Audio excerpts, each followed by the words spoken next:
Hey everyone, Tori here, and it's time for part 2 of my Spyro 1 Reignited Dragons ranked from worst to best video. That is a mouthful. If you didn't catch the first video, I'll put a link to it in the description for you, but for everyone else, you know the gist of what I'm doing. Before I do jump into this video, however, I just want to say that putting these next 25 dragons in any sort of order has been insanely difficult, because I really do love them all. Saying one is worse than the other, it hurts, man. So when you see this list, don't assume I despise the lower down dragons, because I don't, okay? There's just more deserving dragons for the higher spots. Right then, let's get into this video. So, carrying on from where we left off, at number 49, I'm going to choose Darius from Dark Hollow. Big enemies like this Nork with the club cannot be charged, but a quick flame, that should defeat them. Overall, I do love this guy's aesthetic. A nice little nod to Shakespeare's works and hilarious to boot. Alas, poor Yorick. The problem I have with Darius is 1, he doesn't stand out to me as much as the other dragons left on this list. And 2, and this is an incredibly petty point to make, I'll admit, he doesn't mispronounce Nork anymore. Big enemies like this Nork with the club cannot be charged. Big enemies like this Gnorc with the club cannot be charged. 1998 Darius was one of the few dragons that didn't pronounce it properly, and that made him stand out to me just a little bit more to the other dragons in my eyes. I think keeping the line as it originally was would have been much funnier too, given he's supposed to be a poet or actor of some description, so you'd assume he had a basic grasp of pronunciation. Missed opportunity, honestly. At number 48, it's Marco from Clifftown. You've reached the highest point in Clifftown. You can get to almost anywhere from here. If I were you, I'd use that whirlwind over there. This is a funny one for me because, on first viewing, I thought this guy was awesome. But now I've had time to think more about this list, and I've looked back over the 1998 footage, I'm not as keen as I was. I still like him, don't get me wrong, just not as much as the others, you know?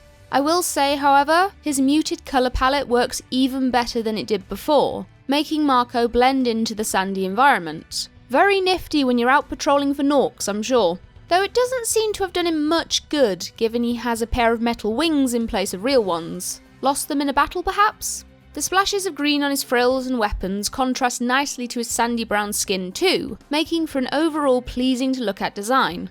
I think what ruins Marco for me though is his voice. Not to say it's bad, but it sounds completely different to how it used to be, which would be fine if 1998 Marco didn't have a really distinctive voice that made him stand out to all the other dragons. You've reached the highest point in Clifftown. You can get to almost anywhere from here. If I were you, I'd use that whirlwind there. Shame they didn't keep it. At number 47, it's Kelvin from Alpine Ridge. Remember that these blue thieves have stolen eggs outside the Magic Crafter's world as well. Don't worry, I'll take care of them. Kelvin is another dragon I have problems sorting, so I'm just gonna stick him here and go, meh.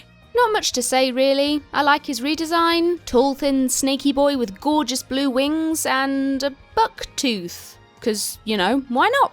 I'm intrigued by some of his accessories too, such as the glowing orb dangling off his tail and the key hanging around his neck. I wonder what it opens. Also, thank you to TFB for making his line actually make sense now, because 1998 Kelvin sounded like he'd used Google Translate to come up with it. Remember that these blue thieves haven't stolen eggs only in the Magic Crafter world. At number 46, I'm going with Zico Mo from Dreamweaver's Homeworld. Hello, Spyro. Nicely done. I'll be done when I've toasted that nasty Nork. If there was an award for most out there design of dragon, this guy would certainly be in the top 10. I mean, what is going on here? I don't know which part of him is crazier. The cyan blue skin and markings, the weirdly shaped horns, the candy floss hair, the star just randomly floating atop his head. Also, Australian accent, yes please. It's a shame he has so little to say. TFB, come on, you can't give him that glorious accent and then not add an extra line or two. At number 45, I'm going to choose Bakari from Dark Passage. You know, I think you just might be the dragon to defeat Nasty Nork. That's me, all right. I'm surprised this dude made it as far down the list as he did, given my disdain for the old dragons. And the fact he has, in my opinion, one of the most irritating voices to listen to in the game. Nasty look! Nasty look! But after looking at him in more detail, wow, there is a lot going on here. For starters, sheep slippers. Friggin' sheep slippers. Also, try saying sheep slippers multiple times.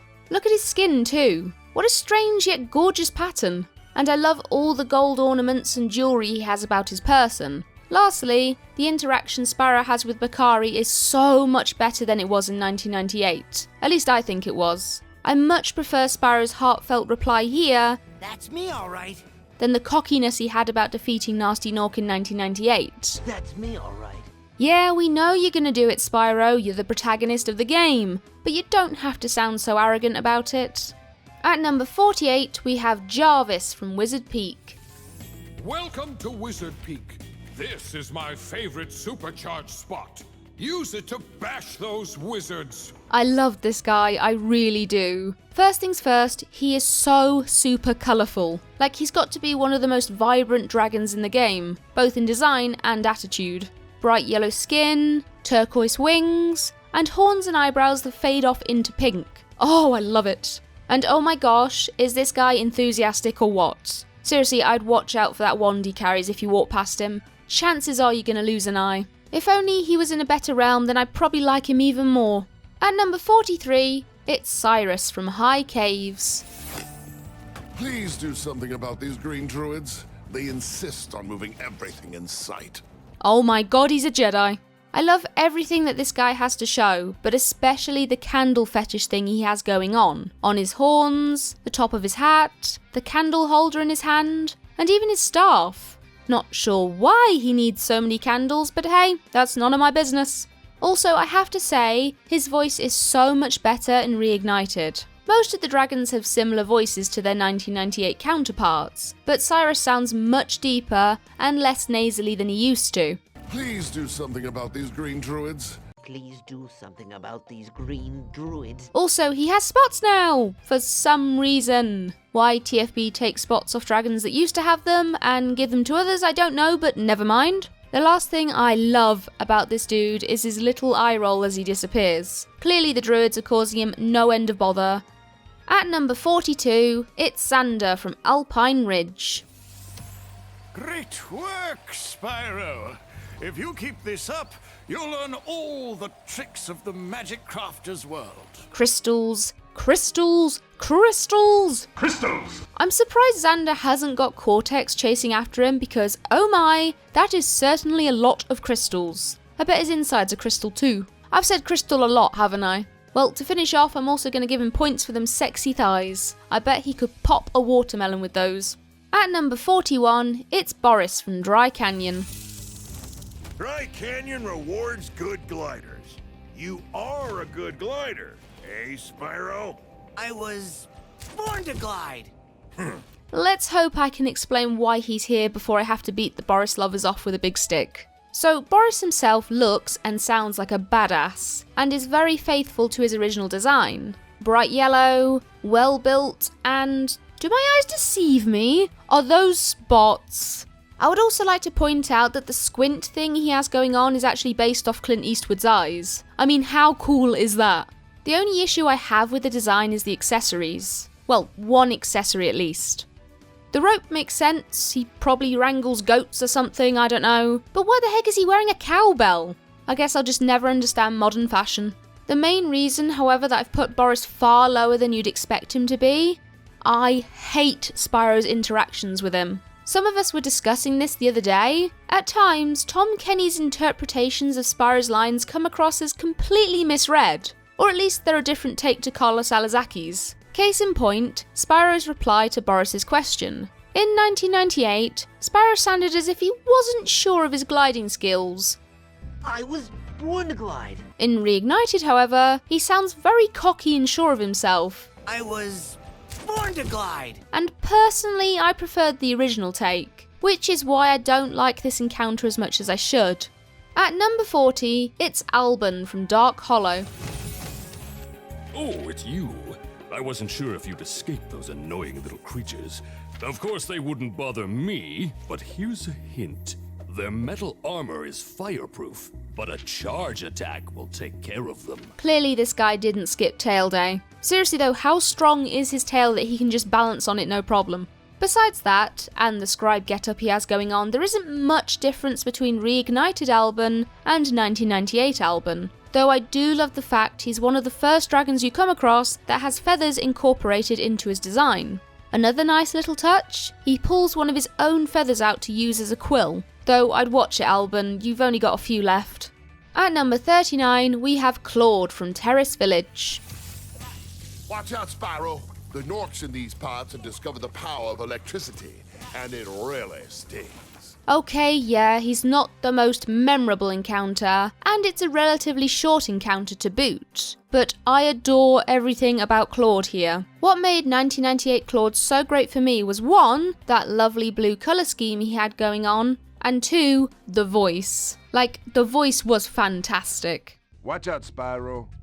The Norks in these parts have discovered the power of electricity, and it really stings. I don't know what you call it. Is it Cajun accent? I'm not sure, as I'm not very knowledgeable on accents, so someone let me know in the comments. But whatever it is, it's a running theme here in the Beastmaker's world, and it just works so well for these bayou-dwelling dragons. So yeah, I'm really glad they kept the accent, and I think it lends itself well to the exaggerated animations of Claude as he talks about electricity. At number 38, it's Xantor from the Magic Crafter's homeworld. When you see arrows like these, you can charge along with them to begin a supercharge. Supercharge?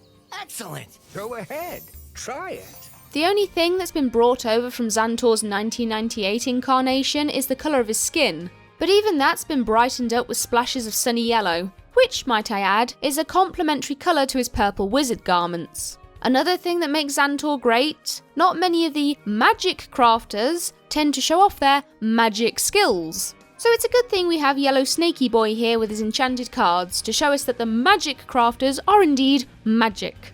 We're about halfway through the total number of dragons, and at number 37 it's Boldar, again from the Magic Crafter's homeworld. This portal leads to a special place where you can learn to fly. I remember when I was a young dragon, earning my wings. Learn to fly. Got it. It's an old dragon. Repeat, it's an old dragon. Tori's contradicting herself. No, I think this guy is adorable and is way less irritating than the other old dragons. Yes, he does try and start telling Spyro a story about when he was young, but I think it's his enthusiasm overall, while he talks about learning to fly, that makes him so endearing. He's got a fun design too, with the first thing I noticed being the big bushy eyebrows. I mean, you can't help but not see them first, can you? Then there are those beautifully twisted horns with a large red gem between them, an element that repeats itself in all of Boldar's jewellery. And then there are those impressive, well-worn wings of his. It'd be nice if more encounters used the dragon's wings in some way. I mean, they are an extra pair of limbs after all, so why not? At number 36, it's Halvor from Clifftown. How's a dragon supposed to flame metal armor anyway? Remember, Spyro, flame won't work on metal, but charging with your horns, that should do the trick. Before I get into this entry, I just want to ask, is anyone else disappointed that none of the dragons in Reignited besides Spyro stand on all fours? I guess the reason would be so TFB could animate them with weapons, staves and so on, but it would have been nice to see maybe one dragon in Reignited stand on all fours. Regardless of this change, Halvor still looks terrific. The first thing I noticed about him was the thick scales all over his body. It's not quite the spots he used to have in 1998, but it's pretty darn close. And, might I say, an improvement. And what the heck is that weapon? Did he just up and steal Reinhardt's hammer from Overwatch? The animations are great too, with Halvor knocking on his horns to explain to Spyro about charging metal armoured enemies. At number 35, it's Lindar from Stone Hill. When you free a dragon or step on one of their platforms, you're saving your progress. That could be useful if you run into trouble. Not that you ever run into trouble, Spyro. Like Cedric from the previous list, I'm probably going to get flack for not putting Lindar higher. Maybe I'm just salty that he was the one who caused all these problems in the Dragon Worlds by opening his big mouth. Regardless, I am digging Lindar's design. It's not often we see a dragon with blonde, Super Saiyan locks after all. That colour has also been incorporated into his wings and chest, contrasting nicely to his blue skin tone and hinting at his original 1998 design. The only thing I'm slightly disappointed by is that this whole watchmaker theme he has going on doesn't bleed into his actual design. Wouldn't it have been cool for Lindar to have, say, horns shaped like the hands of a clock? I don't know, something like that? At number 34, it's Lutalo from Haunted Towers. Hold your horns, here comes Spyro. Patience, little one. You'll soon have the opportunity to battle the one who matters most. Nasty Nork. I have to give Lutalo points just for the way he says Nasty Nork. I mean, you can hear the venom dripping off every word. Most dragons are so happy-go-lucky and apparently uncaring of the fact that they've just been trapped in crystal for what could be days, so it's nice to hear a dragon sound, you know, a little bit pissed off. On top of this, Lutalo has one cracking look going on. While I did prefer his original turquoise skin tone and blue-green wings, TFB have done a stellar job on making Reignited Lutalo stand out from the crowd. The one thing that really caught my eye was his belly. I don't know whether the moon, clouds and stars pattern is natural or it's been magically tattooed on, but it looks friggin' awesome. Also, if that's a genie's lamp and it has the power to grant wishes, why isn't he wishing for Nasty Nork to disappear? I suppose he could be the genie, but then why can't Spyro make a wish and then get everything back to normal? Problem solved! At number 33, we have Mudada from Lofty Castle. Fairies are always on your side, Spyro. I would honestly be so happy putting this guy in at least one of the top 10 spots, but I have to be realistic. And given Mudada really doesn't have a lot to say, I think this is the best place for him. That's not denying he isn't absolutely adorable though, for what few lines he does say. Also, I'm getting vibes of the good old Neopets days here. Plushy wings, plushy horns, plushies on the end of his tail, even a fairy plushie to cuddle at night. It's better than a waifu pillow at least. At number 32, it's Capano from Haunted Towers. You've become a master of the supercharge. Great work! I've put Capano straight after Mudada for similar reasons. I think he's an adorable chubby boy, but he doesn't have a lot to say. Now, I personally find both these guys pretty interchangeable, so don't read too much into the order. If anything, Capano is higher up the list because he has tea! Everyone knows us Brits love tea! I wonder what kind it is. Not that it matters, seeing as he's just throwing it all over the place. What a waste of good tea! Design-wise, Capano is fantastic. Big, fat, pink and blue dragon sitting on his tushy. I love the additions of patches over his skin that look like clouds too, and those gorgeous bright pink ram's horns. Also, can someone make me a scarf like that because I want it, like really badly want it. At number 31, it's Cosmos from the Magic Crafters homeworld. Welcome to Magic Crafters. I want you to release the dragons, reclaim our treasure, and recover the eggs from those pesky blue thieves. Wow, talk about showing off. As narcissistic as he is, I find Cosmos really appealing. I think it's the fact we have a dragon here flaunting his stuff, both in animation and dialogue. I mean, he's really making a show of himself, just like he did in 1998. Even his stance as he breaks free of crystal screams, "I am sexy, look at me." Design-wise, he's very similar to his original incarnation, except now he has this interesting pattern going up his skin, and some rather large horns that point straight up. And just because he wasn't cool enough, as he leaves, he spins his staff around in his hand. At number 30, I'm going to choose Thomas from the Artisan's homeworld. Hey, Spyro, press the jump button twice to glide. And don't be afraid. Afraid? Of what? Falling from high mountain peaks? Plummeting into prehistoric glaciers? Oh, that. I don't know if this one's going to get me hate because the Artisan Dragons tend to be quite popular, and I do like Thomas, don't get me wrong. I just don't care for him as much as the other Artisans. And to be honest, I never really cared for him in the original either.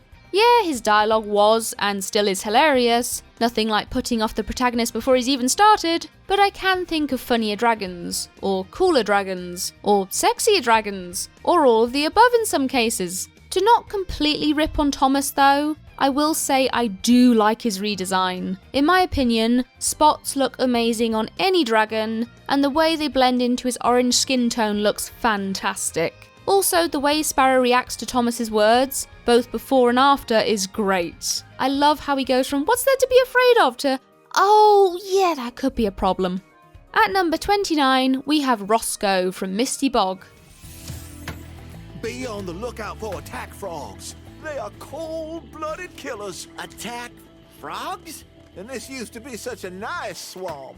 Now personally, I would have much preferred if Roscoe looked terrified and on edge as soon as he broke out of Crystal, just like he did in 1998. Instead, he breaks free and kinda just stands there posing for a second or so before jumping into terrified mode. It's not a big deal, really I'm just being nitpicky, and luckily his design and the rest of his animations more than make up for this little bother of mine. So in terms of design, this guy looks absolutely fantastic. And again, if this list had been based on looks alone, he could easily make the top 10 for me. I'm already swayed towards the snaky boy dragons as I like to call them, so Roscoe wins points for that alone. But then we have the crazy Forrest Whitaker eye, those gnarly dented and scratched horns, and the creepy eyeball motifs that make up his costume. It's such an odd design, but given that he's a Beastmaker dragon, it suits him well. At number 28, it's Useni from Lofty Castle. Ah, Spyro, thanks. Supercharge will get you to new places here in Lofty Castle too. See where it takes you. Wowzers, this guy looks amazing. I'm getting the feeling his running theme is electricity. I don't know guys, what do you think? It's not just the Tesla horns he's got going on. If you check out his belly, it kind of looks like swirling storm clouds. While I don't understand the reason as to why his theme is lightning or electricity or whatever, it certainly looks badass. Like Cosmos, this guy also loves to pose, and I feel like he could be an actor. Though again, I'm not seeing a correlation between that and him being a Dreamweaver dragon. Maybe he stars in the dreams like Rainbow Unicorn from Inside Out. In terms of the rest of his physical appearance, there's a lot going on here. The dark green markings on his skin, the red frills, hair and whiskers, and lastly, for some reason, he's wearing a towel and slippers. It's fashion, darling, look it up. At number 27, it's Apara from Dark Passage.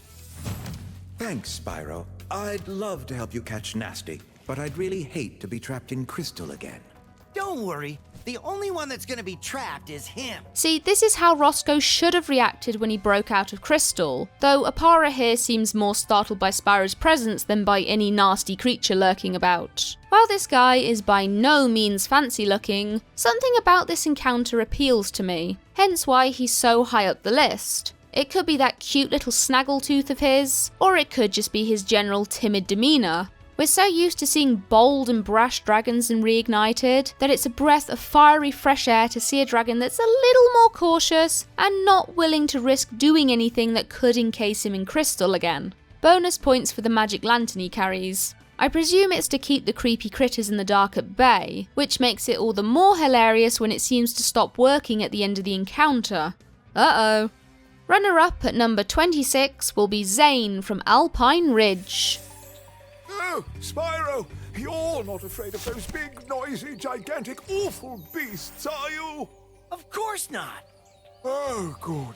I didn't think so. Another scaredy-cat dragon, yippee! Now, just to be a negative Nelly, I did actually prefer 1998 Zane's skin tone. I don't know what you call the colour, avocado flesh? I've been eating a lot of avocados recently, alright? But I think it made him quite unique in a sea of dragons that had very similar body shapes and faces. However, it's not enough to put me off Zane's redesign because, to be honest, TFB did a stellar job in his appearance, personality, and animations. First things first, he floats. Actually floats, not just balances on his tail. I also love how TFB played up his fear of the Alpine Ridge beasts. Before he sounded, scared, but not completely out of his wits. Spyro, you're not afraid of those big, noisy, gigantic, awful beasts, are you? Reignited Zane sounds absolutely terrified. Oh, Spyro, you're not afraid of those big, noisy, gigantic, awful beasts, are you? The only thing I'm still not sure on is how he responds to Spyro. As in, I don't know whether I prefer it now or how it was before. In Reignited, he sounds relieved that Spyro isn't afraid of the beasts. Whereas in 1998, he sounded almost embarrassed that he was scared, you know? Of course not. I didn't think so. Of course not. Oh, good. I didn't think so. I don't know, am I reading too much into that? What do you guys think? And lastly, at number 25, we have Maximus from Dry Canyon. Incredible glide, Spyro. I thought I'd be stuck here forever with those ugly vultures standing on my head. Those birds might look tough, but they're pretty tasty. Flame broiled with a pinch of salt. I can relate to this dude so much. I see something, it reminds me of food, I want said food. And I tell you what, Maximus talking about cooking those vultures, oh, I'm so hungry right now. So yeah, this guy already speaks to me on a spiritual level, but I also think his design is pretty dandy. It's not the most colourful, no, but it doesn't need to be. For starters, on top of already being a thick boy, his neck is huge. Clearly he did not skip neck day. But what makes all of this even more hilarious is that he has the tiniest wings ever. What are those? Add in some fun little details such as the scar on his neck and the goofy smile he has, and you have a pretty awesome dragon. Also, look at him fly away. I think he could do with one less vulture per meal.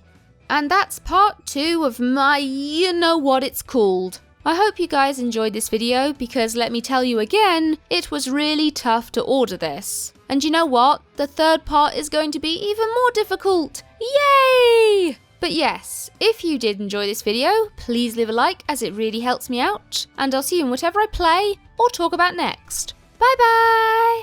Shout out to my biggest Patreon supporters, Razak, Zugador, Thomas Hinton, Ross Ward, Klaxon, Jeffrey Yoshi Thomas, and Samuel DeBoss. Thank you to everyone who donates to my Patreon. Bearing in mind how long some of these videos take, it means so much to me. And if you're watching and thinking you wouldn't mind throwing the odd dollar my way, there is a link to my Patreon in the description of this video. Thank you once again, and I'll see you all later.